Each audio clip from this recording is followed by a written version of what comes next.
Hello, mathematicians. Today we're going to be learning about absolute value equations. So before we do that, let's go over the definition of an absolute value. The absolute value is the distance a number is from 0. So for example, 2 is 2 units away from 0. So the absolute value of 2 is equal to 2. But if you also look on the number line, -2 is also 2 units away from 0.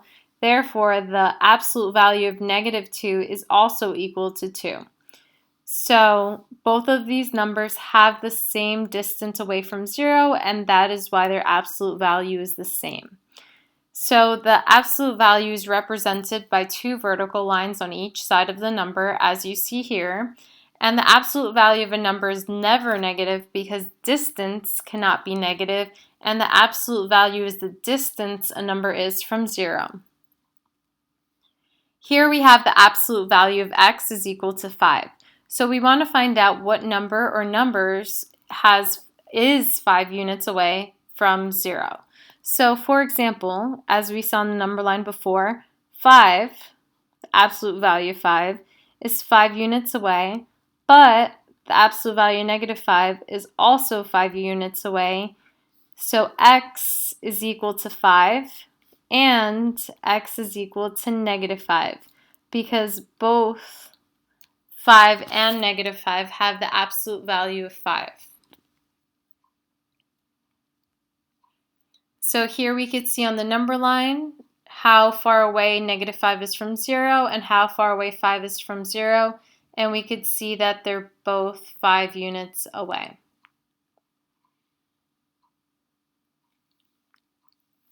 So we could actually say that x is the positive version and the negative version, meaning that x could be both +5 and -5 because both would have an absolute value of a +5.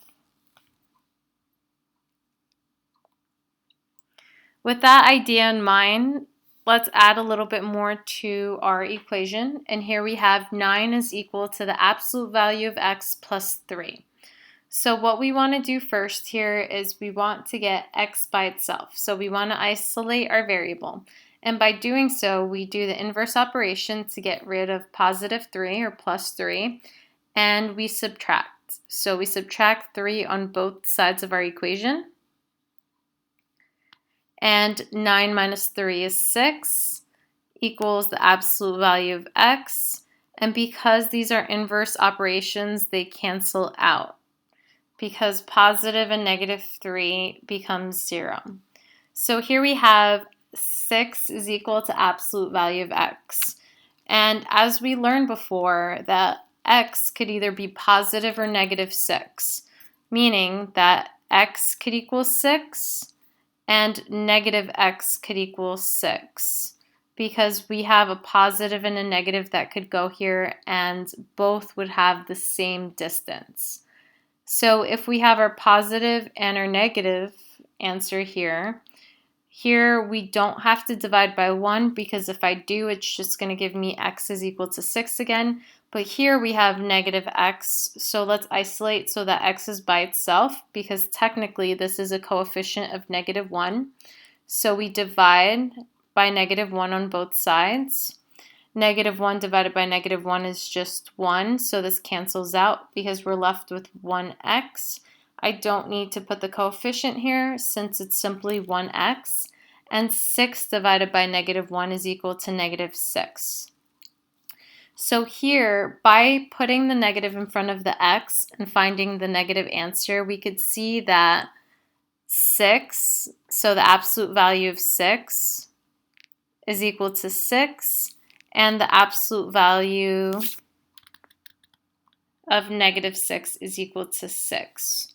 So by doing this, we get both our answers. So here we have the absolute value of 2x minus 7 is equal to 1. And remember that whatever answer I get in here could either be positive or negative because the absolute value of a negative will be positive. So in order to get both our solutions, we have to write out 2x minus 7 is equal to 1. And then we're going to write it out again. So 2x minus 7 is equal to 1. But remember that the value that goes in here could be negative 1 because the absolute value of negative 1 will equal 1.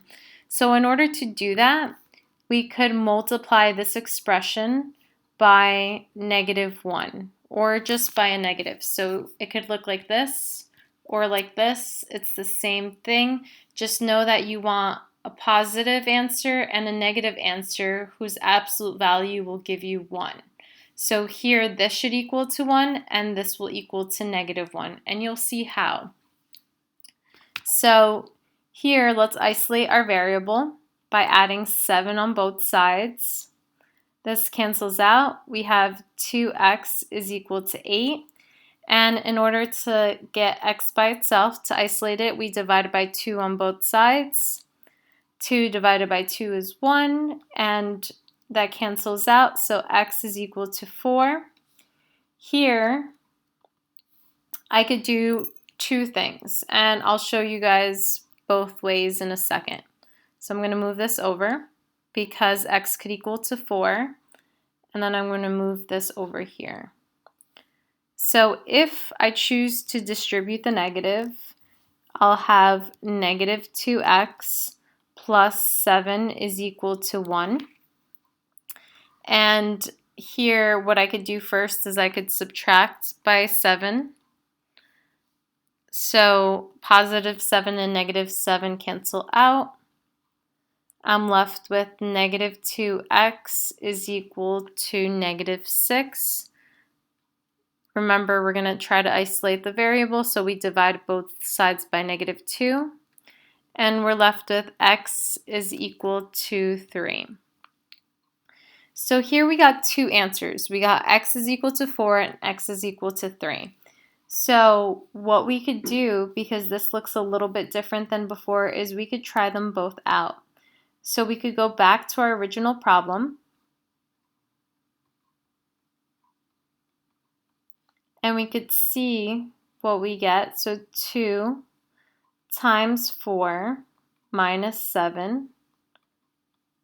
So we'll end up with 8 minus 7. So the absolute value of 8 minus 7, so the absolute value of 1 is equal to 1. So x is equal to 4. That works because we end up with 1 in our absolute value, and the absolute value of 1 is 1. Let's try x is equal to 3.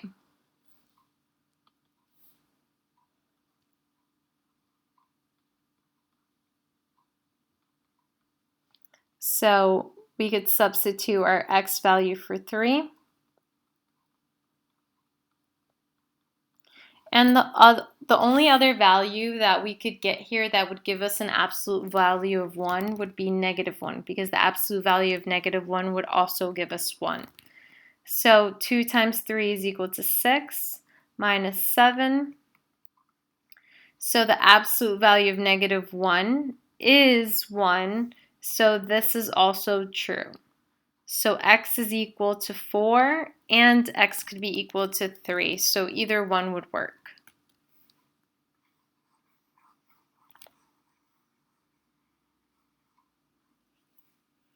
So another thing that you could have done is, instead of putting the negative here and distributing it to our expression, we could have multiplied 1 by negative 1.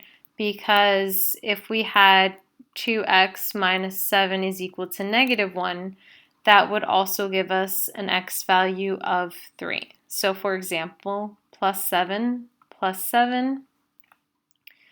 2x is equal to 6, divide by 2, and x is equal to 3. So it's really up to you guys which way you prefer.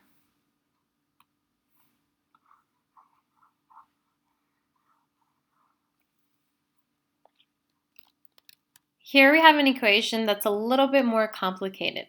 So let's start off by just reading it. So here we have negative 5 times the absolute value of 3 plus 4k plus 2 is equal to negative 113. So even though we have a lot going on here, our goal is to isolate the absolute value.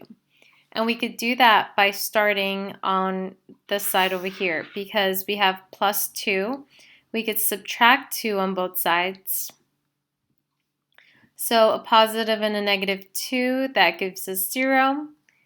And here on the left side, we're left with negative 5 times the absolute value of 3 plus 4x is equal to negative 115.